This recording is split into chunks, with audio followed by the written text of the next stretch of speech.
Em menos de 9 meses, Hitler subjugou a Europa. A Polônia caiu em 6 semanas, a França em outras 6. Países inteiros foram varridos, sem tempo para reagir, sem esperança de resistir. A Wehrmacht não lutava como exércitos convencionais. Combinava tanques, aviões e comunicações de rádio em um ataque sincronizado, capaz de romper as defesas mais fortes a velocidades impensáveis. Enquanto os generais inimigos planejavam respostas, as tropas alemãs já estavam enterradas a centenas de quilômetros de seu território. Esse avanço imparável era mais do que uma guerra, era uma tempestade calculada de destruição. Como uma nação derrotada em 1918 criou uma máquina de guerra tão letal? Por que as grandes potências europeias não sabiam prever o que estava por vir? O que falhou em seus planos? Esta é a história da conquista mais rápida e brutal da história militar. A ascensão do Império, a visão de Hitler e o plano de conquistas. Nos anos que antecederam a eclosão do conflito mais devastador da história da humanidade, Adolf Hitler construiu meticulosamente as bases de uma máquina de guerra que transformaria o mapa da Europa. Sua preparação não foi produto de impulsos repentinos, mas o resultado de uma visão calculada que fundiu ambições ideológicas com uma estratégia política e militar cuidadosamente orquestrada. A Alemanha que emergiria dessa preparação seria radicalmente diferente da nação humilhada que emergiu da Primeira Guerra Mundial. A semente dessa transformação germinou nas páginas de Mein Kampf, onde Hitler capturou suas ideias fundamentais sobre o destino da Alemanha. O conceito de Lebensraum, ou espaço vital, tornou-se o eixo central de sua visão expansionista. Não se tratava apenas de uma ambição territorial, mas de uma doutrina que justificava a conquista das vastas terras da Europa Oriental como uma necessidade existencial para o povo alemão. Hitler concebia essa expansão como um direito natural da raça ariana, superior, segundo sua ideologia, aos povos eslavos e judeus que habitavam esses territórios. A humilhação do Tratado de Versalhes deixou a Alemanha em uma posição de fraqueza estratégica que Hitler estava determinado a reverter. As restrições militares impostas pelo tratado limitavam o exército alemão a apenas 100.000 soldados e proibiam completamente a aviação militar, os tanques e uma marinha significativa. Para Hitler, essas limitações não representavam apenas um obstáculo militar, mas um símbolo da subordinação alemã que precisava ser erradicada. O processo de rearmamento começou de forma furtiva, mas sistemática. Desde sua ascensão ao poder em 1933, Hitler começou a desmantelar as restrições de Versalhes com audácia calculada. O restabelecimento do serviço militar obrigatório em 1935 marcou o primeiro desafio aberto à ordem internacional estabelecida. Essa medida não apenas permitiu a expansão drástica do exército alemão, como também enviou uma mensagem clara sobre as intenções do regime nazista. A remilitarização da Renânia em 1936 representou um teste crucial à determinação europeia em fazer cumprir os acordos do pós-guerra. A ausência de uma resposta militar significativa da França e da Grã-Bretanha confirmou a Hitler que as potências ocidentais não estavam dispostas a arriscar um conflito para manter o status quo. Essa vitória diplomática e psicológica reforçou sua convicção de que poderia continuar desafiando a ordem internacional sem enfrentar consequências imediatas. Paralelamente ao rearmamento terrestre, Hitler supervisionou a criação da Luftwaffe sob a liderança de Hermann Göring. Essa nova força aérea não apenas quebrou as proibições de Versalhes, como também representou uma revolução na doutrina militar alemã.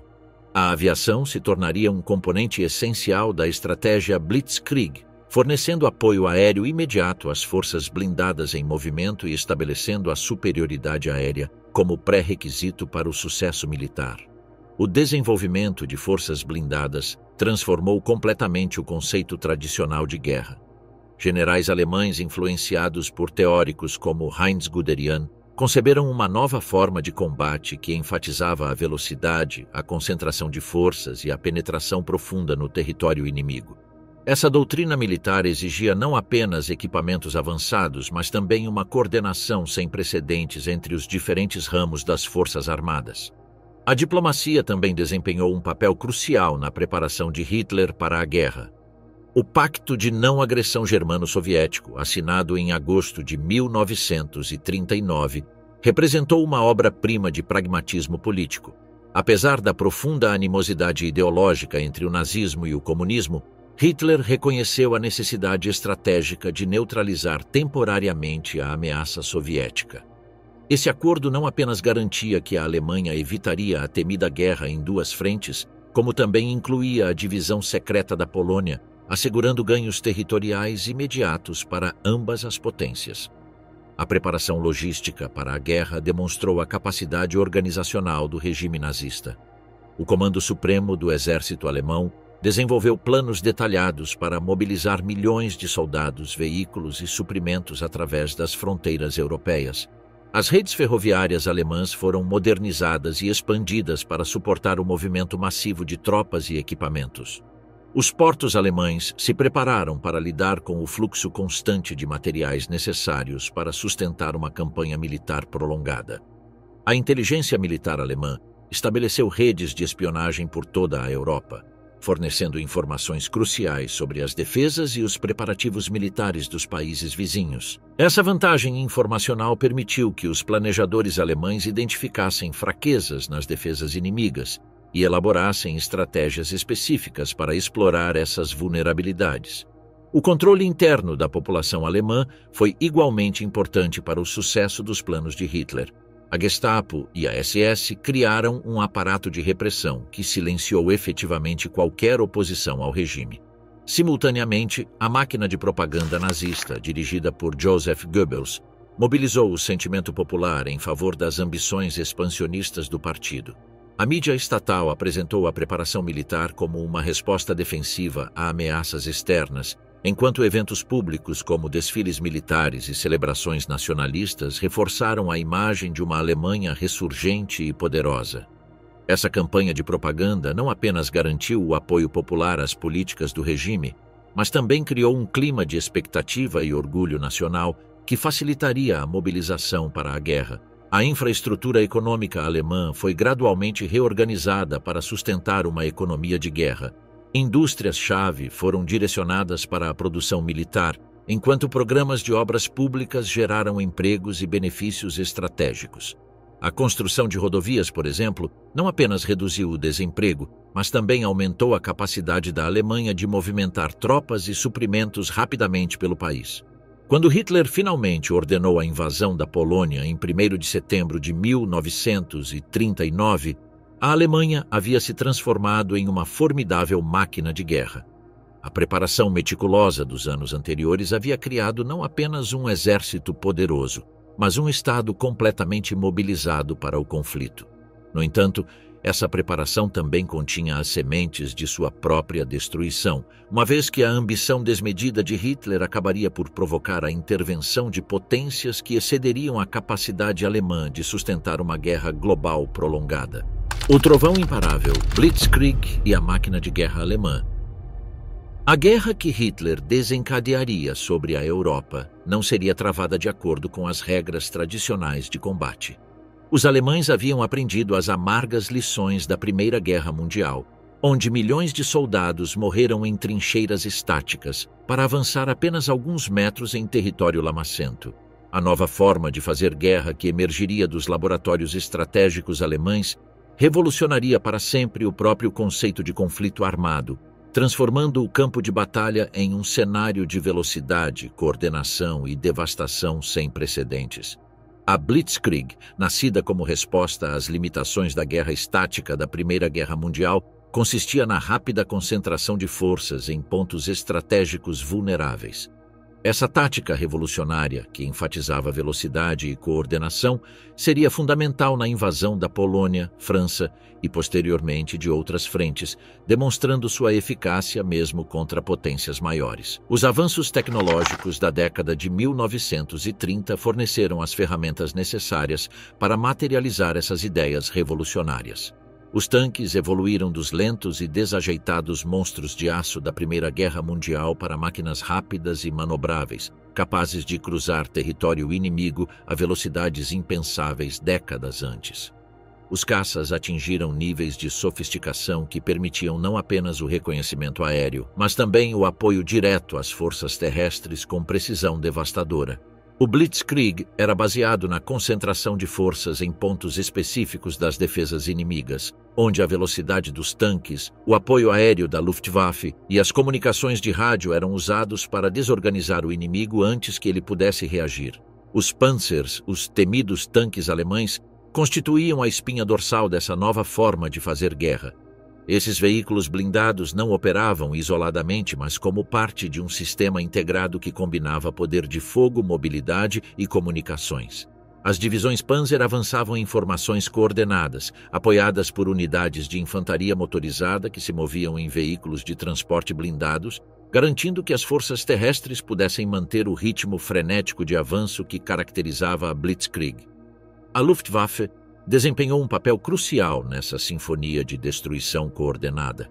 Os bombardeiros alemães não se limitavam a atacar objetivos estratégicos na retaguarda inimiga, mas forneciam apoio aéreo direto às forças terrestres em movimento. Os temidos Stukas, com seu apito característico que semeava o terror entre as tropas inimigas, executavam ataques de mergulho com precisão, convertendo cada bombardeio em um elemento tático integrado ao avanço geral. As comunicações por rádio representaram talvez a inovação mais crucial de toda a doutrina. Enquanto os exércitos tradicionais dependiam de linhas telefônicas vulneráveis ou mensageiros lentos, as forças alemãs podiam coordenar movimentos complexos em tempo real. Comandantes de tanques podiam se comunicar diretamente com pilotos de caça, observadores aéreos podiam direcionar fogo de artilharia e unidades dispersas podiam convergir para objetivos específicos com uma sincronização que parecia sobrenatural para seus inimigos. A velocidade constituía o elemento mais devastador da Blitzkrieg. Os ataques alemães começavam sem aviso prévio, muitas vezes em locais que o inimigo considerava impossíveis ou improváveis para uma ofensiva. Quando as forças defensivas compreenderam a magnitude e a direção do ataque, as pontas de lança alemãs já haviam penetrado quilômetros em seu território, cortando linhas de comunicação, cercando unidades inteiras e semeando o caos na retaguarda.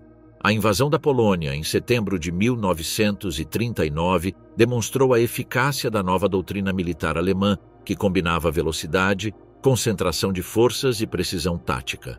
As forças polonesas, organizadas de acordo com as doutrinas militares tradicionais, mostraram-se completamente inadequadas para enfrentar a velocidade e a coordenação das divisões alemãs. Panzers cortavam as defesas polonesas como facas quentes cortando manteiga, enquanto a Luftwaffe destruía a aviação polonesa em terra e bombardeava as linhas de comunicação. Em apenas 6 semanas, a Polônia foi completamente conquistada e dividida entre a Alemanha e a União Soviética. A velocidade da vitória surpreendeu até os próprios alemães, confirmando que eles haviam desenvolvido algo fundamentalmente novo na arte da guerra. Observadores internacionais, acostumados a longos cercos e batalhas de desgaste de conflitos anteriores, mal conseguiam entender como um país havia sido destruído tão rapidamente. A campanha francesa de 1940 elevou a Blitzkrieg a níveis de eficácia que pareciam beirar o impossível. Os franceses haviam construído a linha Maginot, uma cadeia de fortificações que consideravam impenetrável, projetada especificamente para impedir uma invasão alemã. No entanto, os estrategistas alemães simplesmente evitaram essas defesas, atacando através da Bélgica e dos Países Baixos, em uma manobra que pegou os defensores completamente de surpresa.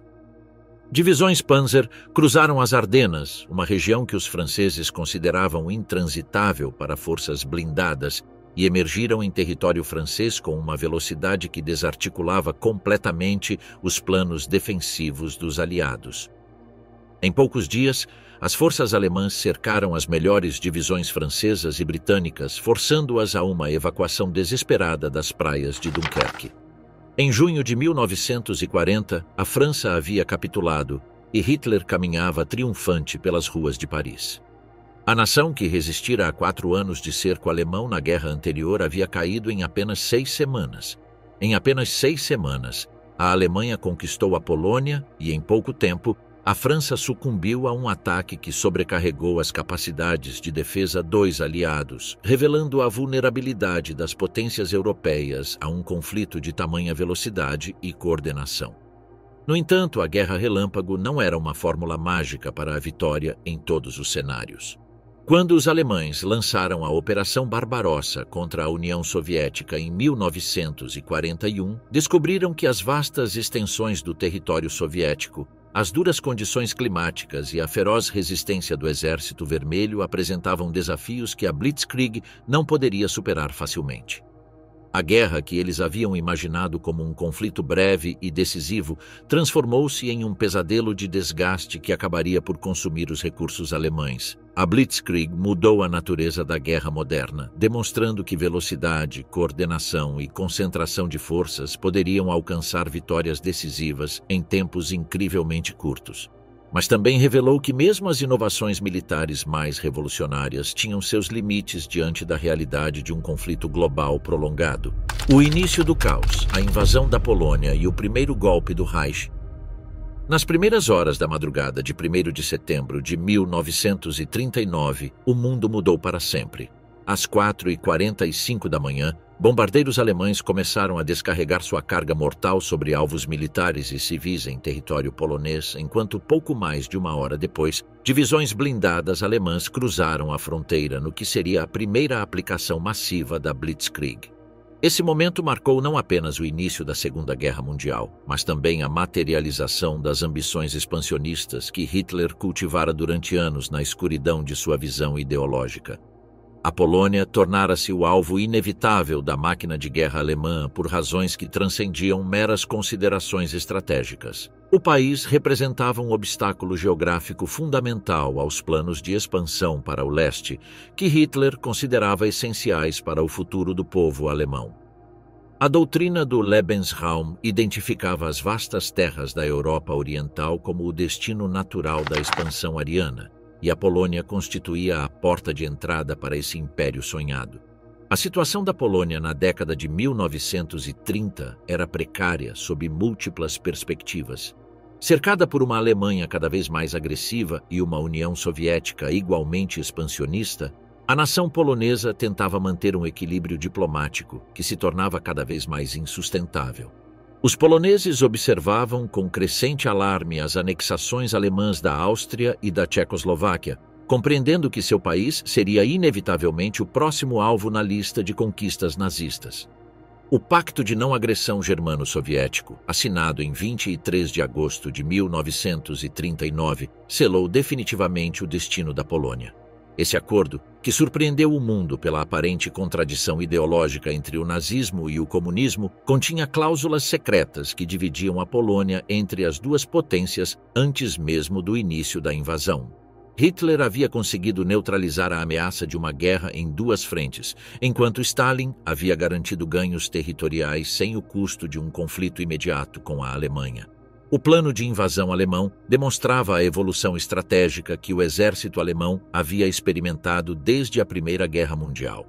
As forças da Wehrmacht não buscariam repetir os erros do conflito anterior, onde milhões de soldados morreram em trincheiras estáticas por ganhos territoriais mínimos.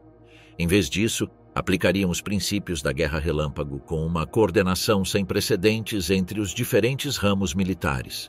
As divisões Panzer constituíram a ponta de lança da invasão, avançando a velocidades que desafiavam todas as expectativas militares tradicionais. Esses veículos blindados não operavam isoladamente, mas como parte de um sistema integrado que incluía apoio aéreo imediato, infantaria motorizada e comunicações por rádio que permitiam coordenação em tempo real. A Luftwaffe fornecia cobertura aérea e ataques de precisão contra objetivos estratégicos, enquanto unidades de infantaria asseguravam o território conquistado pelas forças blindadas. A resposta polonesa, embora corajosa, mostrou-se inadequada para enfrentar essa nova forma de fazer a guerra. O exército polonês havia sido organizado de acordo com doutrinas militares que privilegiavam a defesa estática e as formações tradicionais, conceitos que se mostraram obsoletos diante da velocidade e coordenação das forças alemãs. Os comandantes poloneses se viram lutando contra um inimigo que parecia estar em todos os lugares simultaneamente, rompendo as linhas defensivas antes que pudessem ser adequadamente estabelecidas. A superioridade aérea alemã foi estabelecida nas primeiras horas do conflito. A Luftwaffe não apenas atacou alvos militares, mas também bombardeou infraestrutura civil, estações ferroviárias e centros de comunicação, paralisando a capacidade polonesa de coordenar uma defesa eficaz.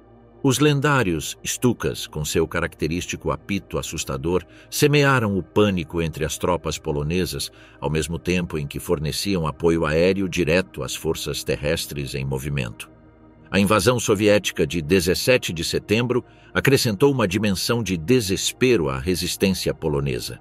As forças polonesas, que haviam concentrado seus esforços em conter o avanço alemão pelo oeste, de repente se viram também atacadas pelo leste, pelo Exército Vermelho. Essa guerra em duas frentes fez com que qualquer esperança de resistência prolongada desaparecesse rapidamente, dividindo as forças polonesas entre múltiplas frentes, enquanto suas linhas de comunicação e suprimentos se desintegravam sob bombardeios constantes. A defesa de Varsóvia simbolizou tanto a determinação polonesa quanto a futilidade de resistir à máquina de guerra alemã com meios convencionais. A capital polonesa sofreu um cerco brutal que durou várias semanas, mas os constantes bombardeios aéreos e a artilharia alemã finalmente forçaram a capitulação em 28 de setembro. A queda de Varsóvia não representou apenas a derrota militar da Polônia, mas também o início de uma ocupação que seria caracterizada pela brutalidade sistemática dirigida especialmente contra a intelectualidade polonesa. A divisão da Polônia entre os ocupantes nazistas e soviéticos revelou a natureza dos planos de longo prazo de ambas as potências. Enquanto os alemães estabeleceram o governo geral na parte ocidental do país, implementando imediatamente políticas de germanização e perseguição racial, os soviéticos anexaram diretamente as regiões orientais, deportando milhares de poloneses para a Sibéria e executando milhares de oficiais do exército polonês. A reação internacional à invasão confirmou tanto as esperanças quanto os temores de Hitler. A Grã-Bretanha e a França declararam guerra à Alemanha em 3 de setembro, cumprindo suas garantias à Polônia, mas não puderam fornecer ajuda militar imediata. O período conhecido como Guerra de Mentira demonstrou que as potências ocidentais não estavam preparadas para enfrentar a velocidade e a eficácia da Blitzkrieg alemã. A queda da Polônia, em apenas 6 semanas, não apenas evidenciou o poder da nova estratégia alemã, mas também serviu como precursora do que estava por vir na Europa. Hitler havia demonstrado que suas ambições expansionistas não eram ameaças vazias, mas planos concretos apoiados por uma máquina militar revolucionária. A velocidade com que a Polônia foi derrotada surpreendeu os próprios alemães, reafirmando a superioridade de suas táticas de guerra relâmpago. O destino da Polônia prefigurou os horrores que caracterizariam a ocupação nazista em toda a Europa. A perseguição sistemática de intelectuais, clérigos e líderes políticos poloneses fazia parte de um plano deliberado para destruir a identidade nacional polonesa e converter o território em uma colônia alemã. Essa política de brutalidade organizada seria expandida e aprimorada nos territórios subsequentemente ocupados, culminando nas atrocidades do Holocausto. A invasão da Polônia transformou irreversivelmente o equilíbrio de poder europeu. Hitler cruzou o Rubicão, demonstrando sua disposição de usar a força militar para atingir seus objetivos políticos. O mundo havia entrado em uma nova era de conflito total, onde as regras da diplomacia tradicional foram substituídas pela lógica brutal da conquista e da dominação racial. O colapso relâmpago, França aniquilada em 6 semanas. Em 10 de maio de 1940, quando as primeiras divisões alemãs cruzaram as fronteiras da Bélgica e dos Países Baixos, poucos na Europa imaginavam que em apenas 6 semanas a França, a grande potência militar do continente, assinaria sua rendição a Hitler. A nação que resistira por 4 anos ao ataque alemão na Primeira Guerra Mundial, que possuía um dos exércitos mais modernos e bem equipados do mundo, e que construíra a linha defensiva mais avançada de sua época, entraria em colapso com uma velocidade que chocaria o mundo inteiro. A estratégia defensiva francesa havia sido forjada nas trincheiras sangrentas da Primeira Guerra Mundial. Os generais franceses, marcados pela experiência devastadora do conflito anterior, chegaram à conclusão de que a defesa estática representava a chave para repelir futuras invasões alemãs. Essa convicção os levou a construir a linha Maginot, uma cadeia de fortificações que se estendia da fronteira com a Suíça até o Mar do Norte, equipada com a mais avançada tecnologia militar disponível na época. A linha Maginot não era simplesmente uma barreira física, mas a materialização de uma filosofia militar que privilegiava a defesa em detrimento do ataque. Seus bunkers subterrâneos, conectados por túneis, abrigavam artilharia pesada, sistemas de comunicação e suprimentos suficientes para resistir a cercos prolongados.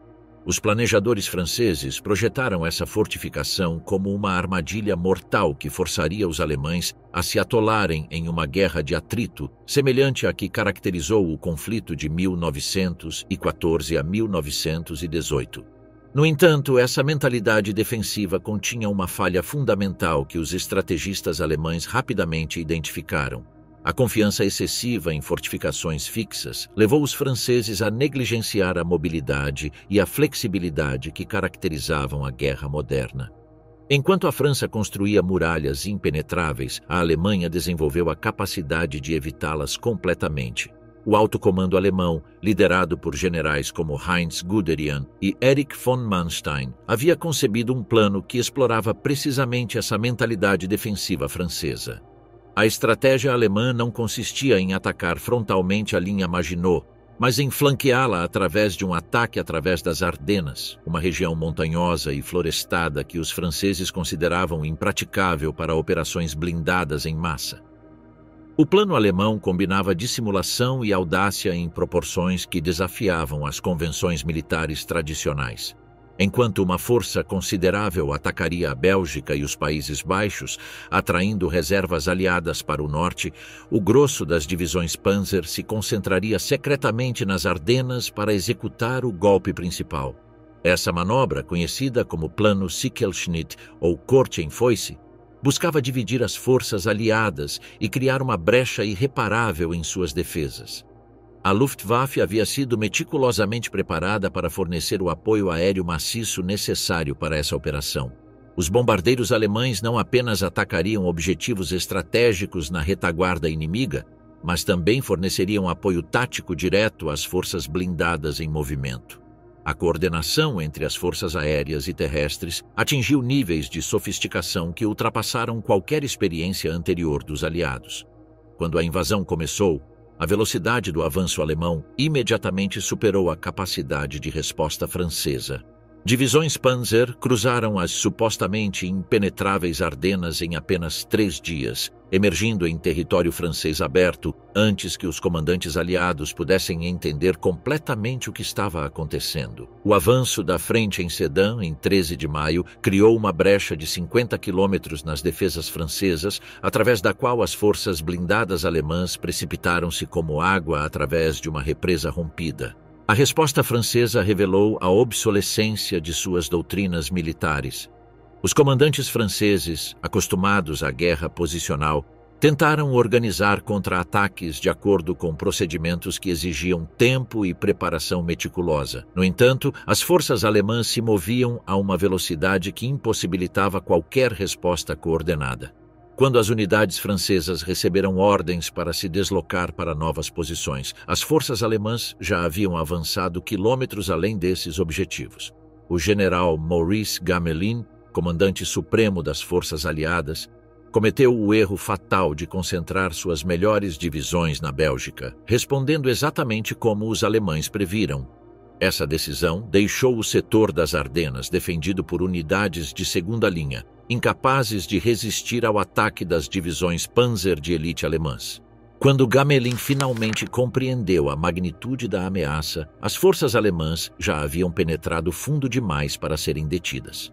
A superioridade aérea alemã foi estabelecida rápida e decisivamente. A aviação francesa, embora numericamente considerável, não conseguia competir com a concentração massiva de aviões alemães, nem com a coordenação entre as forças aéreas e terrestres que caracterizava a Blitzkrieg.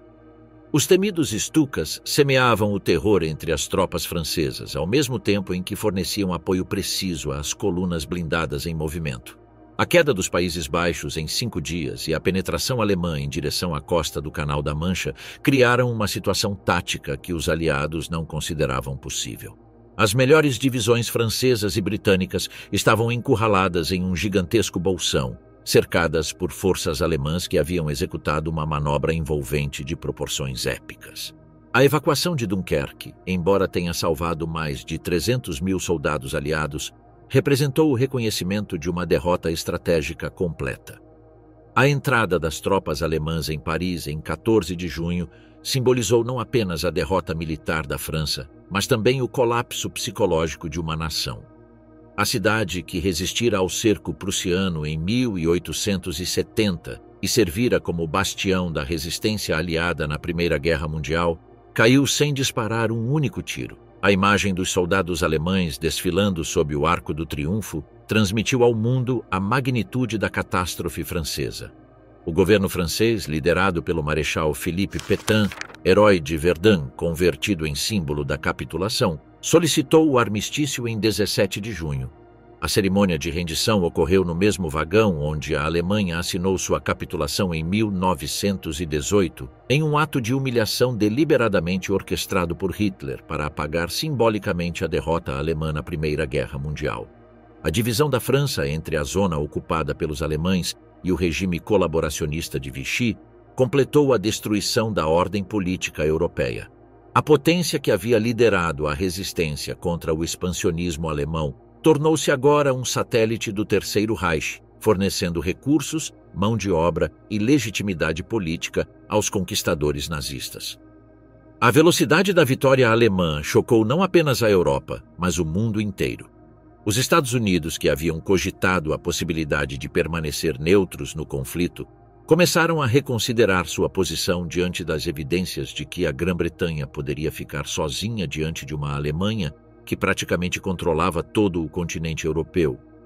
A queda da França demonstrou que a inovação tática e a audácia estratégica poderiam superar vantagens aparentemente insuperáveis em termos de recursos e posição defensiva. A Blitzkrieg provou sua eficácia não apenas contra exércitos menores como o polonês, mas também contra uma das maiores potências militares do mundo. Essa vitória consolidou a reputação de invencibilidade do exército alemão e convenceu Hitler de que suas ambições de dominação mundial estavam ao seu alcance. A derrota francesa também revelou as limitações da estratégia puramente defensiva em uma era de guerra mecanizada. As lições aprendidas nessa campanha influenciariam profundamente o desenvolvimento da doutrina militar durante o restante do conflito, demonstrando que a mobilidade, a concentração de forças e a coordenação entre as diferentes armas representavam a chave para o sucesso na guerra moderna. O poder do medo, terror e propaganda na máquina nazista. A conquista militar da Europa representou apenas a primeira fase dos planos nazistas para estabelecer sua nova ordem continental.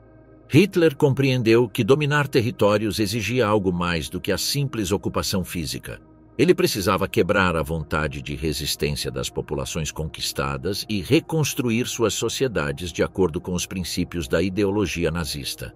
Para atingir esse objetivo, o regime desenvolveu um sistema sofisticado que combinava manipulação psicológica com repressão brutal, criando um aparato de controle que penetrava em todos os aspectos da vida nos territórios ocupados. A máquina de propaganda nazista, aperfeiçoada na Alemanha, foi implantada nos países ocupados para monopolizar a mídia e criar uma narrativa favorável ao regime. Controlando a informação por meio da imprensa, do rádio e do cinema, o regime moldou a percepção pública, enquanto a repressão física complementou essa manipulação. A estratégia de propaganda nazista operava em múltiplos níveis simultaneamente. No nível mais básico, controlava completamente os meios de comunicação nos territórios ocupados, garantindo que apenas informações convenientes ao regime chegassem à população. Jornais locais foram fechados ou colocados sob supervisão direta, enquanto as estações de rádio transmitiam apenas programas aprovados pelas autoridades alemãs. Essa monopolização de informações criou um vácuo informativo que foi preenchido exclusivamente com a versão nazista dos eventos.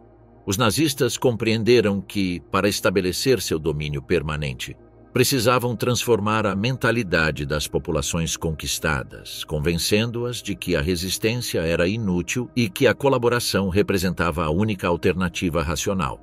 Para tanto, desenvolveram narrativas específicas para cada território ocupado, adaptando suas mensagens às circunstâncias locais e às sensibilidades particulares de cada população.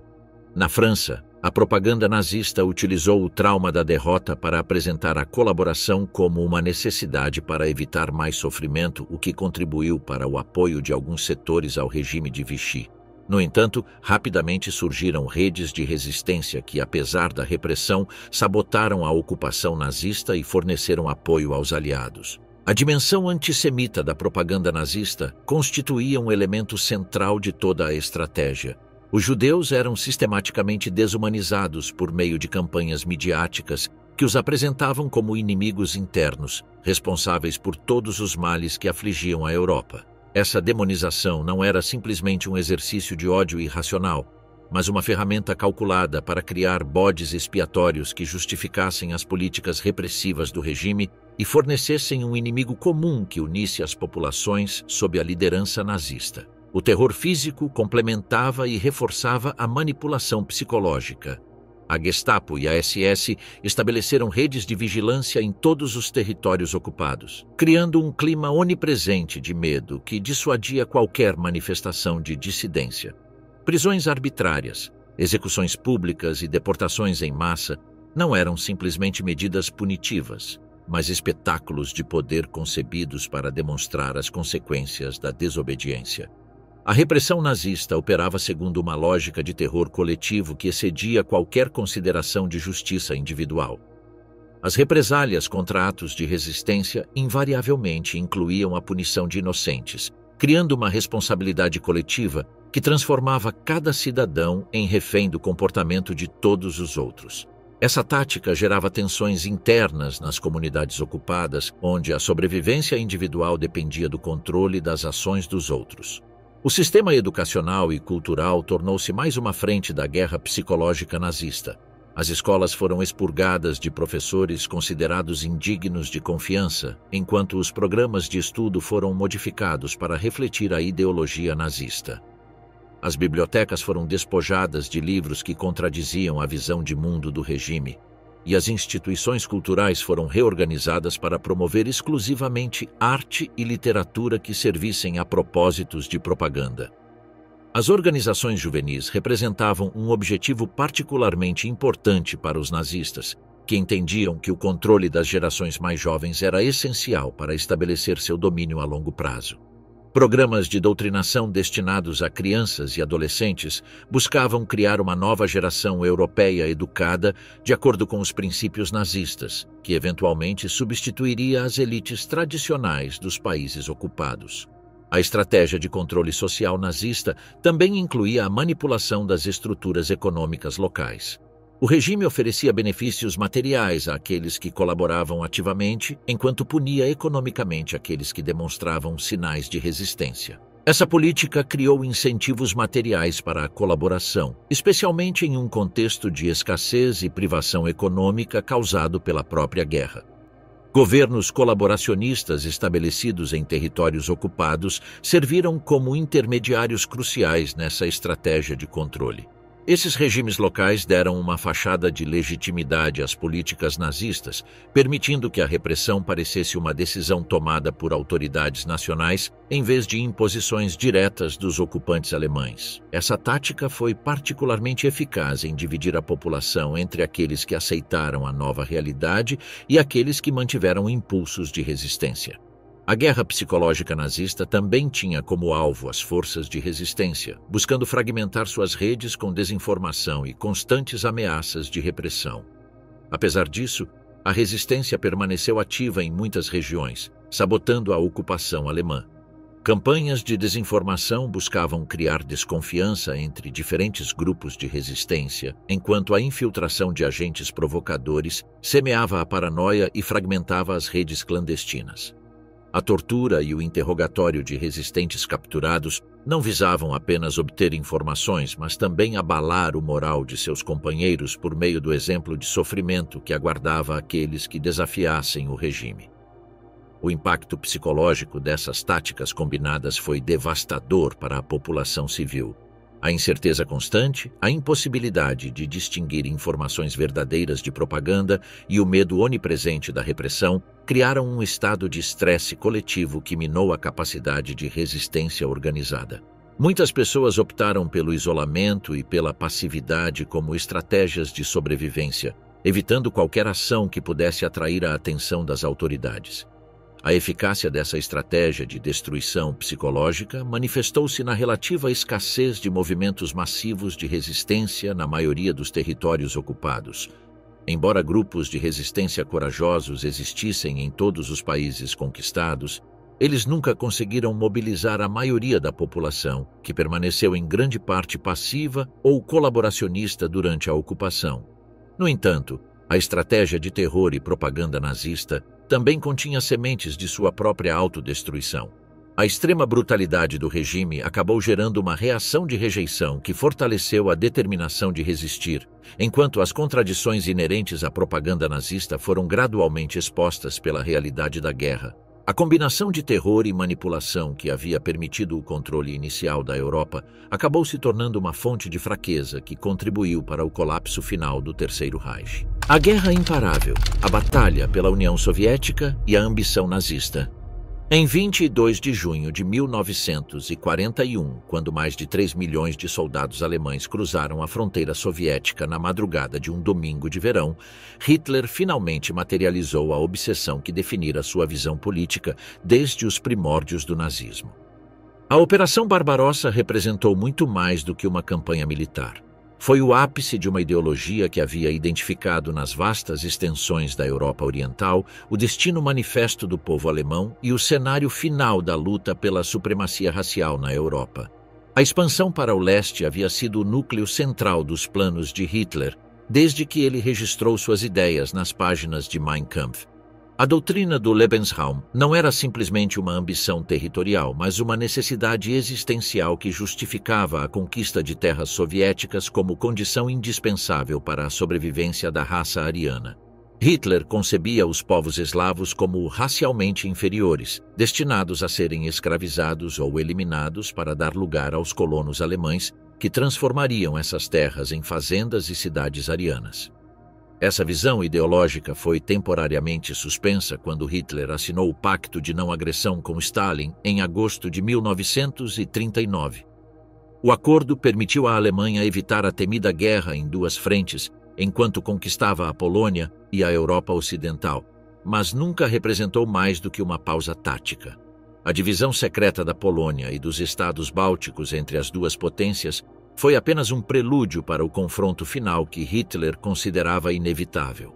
Os preparativos para a invasão começaram a sério após a queda da França, quando Hitler se sentiu suficientemente seguro em sua posição na Europa Ocidental para voltar sua atenção para o leste. O planejamento da Operação Barbarossa revelou a magnitude das ambições alemãs. Foi a operação militar mais massiva já concebida, que envolveria não apenas a destruição do Exército Vermelho, mas também a desintegração completa do Estado soviético e a reorganização racial dos territórios conquistados. O plano alemão dividiu as forças de invasão em 3 grupos de exércitos que atacariam simultaneamente ao longo de uma frente de mais de 2.000 quilômetros. O grupo de exércitos norte seguiria em direção a Leningrado, buscando isolar o berço da Revolução Bolchevique. O grupo de exército centro avançaria diretamente em direção a Moscou, visando o coração político do regime soviético. O grupo de exército sul conquistaria a Ucrânia e avançaria em direção ao Cáucaso, assegurando os recursos agrícolas e industriais de que a Alemanha precisava para sustentar seu esforço de guerra. A confiança alemã no sucesso baseava-se na aparente fraqueza do Exército Vermelho, que havia demonstrado um desempenho desastroso durante a Guerra de Inverno contra a Finlândia. Os expurgos stalinistas de meados da década de 1930 decapitaram a liderança militar soviética, eliminando milhares de oficiais experientes. Estrategistas alemães estimavam que a campanha estaria concluída em poucas semanas, antes da chegada do inverno russo. Quando a invasão começou, os sucessos iniciais alemães pareceram confirmar essas expectativas otimistas. As forças soviéticas foram pegas completamente de surpresa, apesar dos alertas de inteligência que chegaram a Stalin de diversas fontes. O ditador soviético, convencido de que Hitler não arriscaria uma guerra em duas frentes enquanto a Grã-Bretanha permanecesse invicta, ignorou todos os sinais de uma invasão iminente. O caos inicial permitiu que as divisões Panzer alemãs repetissem os sucessos espetaculares de campanhas anteriores. Formações blindadas penetraram profundamente no território soviético, cercando e capturando centenas de milhares de soldados do Exército Vermelho em gigantescas operações de cerco. Nos primeiros dias, a Luftwaffe destruiu milhares de aviões soviéticos, muitos em terra, estabelecendo uma superioridade aérea que parecia absoluta. A velocidade do avanço alemão foi inicialmente surpreendente. Smolensk caiu em julho, aparentemente abrindo caminho para Moscou. Kiev foi cercada em setembro, capturando mais de 600 mil soldados soviéticos. Em outubro de 1941, as tropas alemãs estavam às portas de Moscou e muitos observadores internacionais consideravam o colapso da União Soviética iminente. No entanto, a resistência soviética provou ser fundamentalmente diferente de tudo o que os alemães haviam enfrentado anteriormente. Ao contrário dos exércitos ocidentais, que se renderam rapidamente quando suas linhas foram rompidas, as forças soviéticas continuaram lutando mesmo quando cercadas. A ideologia comunista e o patriotismo russo se combinaram para criar uma determinação de resistência que surpreendeu os invasores alemães. Stalin, após o choque inicial, conseguiu mobilizar os enormes recursos humanos e industriais da União Soviética para a defesa. Fábricas foram evacuadas para o leste, além dos Urais, onde continuaram a produzir armas para o Exército Vermelho. Milhões de homens foram mobilizados para repor as perdas iniciais, enquanto a chegada de divisões siberianas, treinadas para combate em condições extremas, reforçou as defesas de Moscou no momento crítico. O fator que finalmente derrotou a Operação Barbarossa foi a combinação da resistência soviética com a chegada do inverno russo. Os planos alemães previam que a campanha terminaria antes de novembro. Portanto, as tropas não estavam equipadas para operar nas condições climáticas extremas da frente oriental. Temperaturas abaixo de 40 graus abaixo de zero paralisaram os equipamentos alemães e causaram milhares de casos de congelamento entre as tropas. A contraofensiva soviética, lançada em dezembro de 1941, marcou o primeiro revés sério do exército alemão desde o início da guerra. Novas forças trazidas da Sibéria, comandadas por generais como Georgy Zhukov, forçaram os alemães a recuarem das proximidades de Moscou pela primeira vez na guerra. A imagem de invencibilidade da Wehrmacht ruiu, juntamente com as esperanças de uma vitória rápida no leste. O fracasso diante de Moscou transformou fundamentalmente o caráter da guerra. O que Hitler havia concebido como uma campanha relâmpago semelhante às da Polônia e da França tornou-se uma guerra de atrito que a Alemanha não tinha condições de travar. Os recursos humanos e materiais soviéticos eram vastamente superiores aos alemães, e cada mês que passava sem uma vitória decisiva fortalecia a posição de Stalin e enfraquecia a de Hitler. A entrada dos Estados Unidos na guerra após Pearl Harbor completou a transformação do conflito em uma luta global, na qual a Alemanha enfrentou uma coalizão de potências cujo potencial produtivo superava em muito o do eixo. O programa Lend-Lease começou a fornecer equipamentos cruciais ao Exército Vermelho, enquanto a abertura de uma segunda frente dividiu as forças alemãs entre múltiplos teatros de operações. A batalha pela União Soviética também revelou a natureza genocida dos planos nazistas para a Europa Oriental. As instruções dadas às tropas alemãs incluíam ordens para tratar os prisioneiros de guerra soviéticos como subhumanos, resultando na morte de milhões de soldados capturados. Os Einsatzgruppen seguiram as tropas de combate, executando em massa judeus, comunistas e intelectuais eslavos como parte do plano de reorganização racial dos territórios conquistados. O fracasso da Operação Barbarossa marcou um ponto de virada decisivo na Segunda Guerra Mundial. Hitler havia apostado tudo em uma vitória rápida no leste, que lhe daria acesso aos recursos necessários para sustentar uma guerra prolongada. Em vez disso, viu-se preso em uma guerra em duas frentes que gradualmente esgotaria todos os recursos do Reich alemão. A expansão para o leste, concebida como a concretização final da visão nazista para a Europa, tornou-se o início do fim do Terceiro Reich. As vastas extensões do território russo, que Hitler imaginara como o jardim do povo alemão, transformaram-se no túmulo de suas ambições imperiais e no cenário da derrota mais custosa da história militar alemã. O preço da ambição, resistência e colapso do Império Nazista. A expansão nazista atingiu seu ápice em meados de 1942, quando as forças alemãs controlavam um território que se estendia das costas atlânticas às profundezas das estepes russas. No entanto, essa aparente supremacia continental escondia profundas fissuras que gradualmente minariam os alicerces do império que Hitler construíra com velocidade vertiginosa. A conquista da Europa fora relativamente simples. Mantê-la se tornaria um pesadelo que consumiria os recursos alemães e, por fim, destruiria o Terceiro Reich.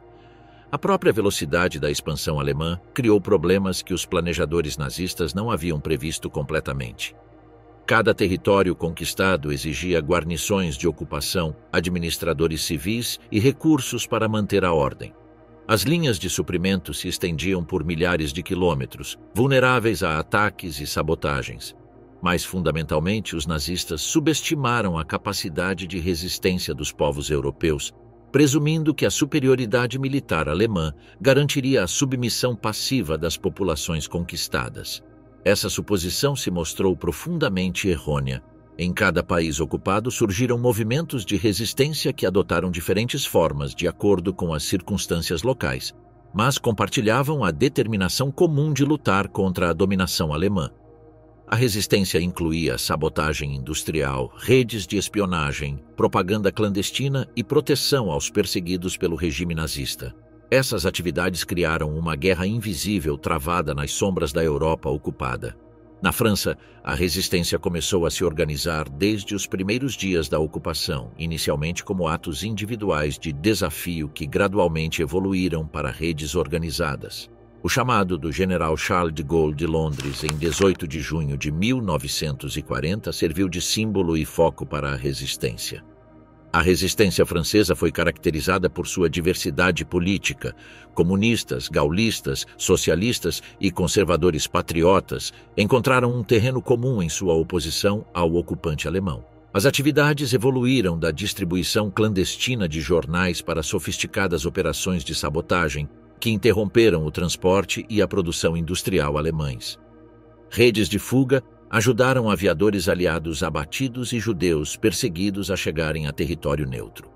Em 1944, a resistência francesa havia desenvolvido capacidade para coordenar operações militares significativas que complementaram o desembarque aliado na Normandia. Na Polônia, a resistência foi feroz e bem organizada, com o exército nacional lutando contra a brutalidade nazista em um contexto de ocupação implacável. Apesar das represálias massivas, a resistência polonesa manteve sua luta tanto nas cidades quanto no campo. A resistência na União Soviética, impulsionada pelo patriotismo e pela ideologia comunista, tornou-se uma das mais ativas, com guerrilheiros atacando constantemente as linhas de suprimentos alemãs e fornecendo informações importantes ao Exército Vermelho. A guerra de guerrilhas na Europa Oriental era caracterizada por uma crueldade particular. Os alemães respondiam aos ataques de guerrilhas com represálias maciças contra a população civil, executando reféns e destruindo aldeias inteiras. No entanto, essas medidas brutais frequentemente fortaleciam a determinação de resistir e forneciam novos recrutas para movimentos clandestinos.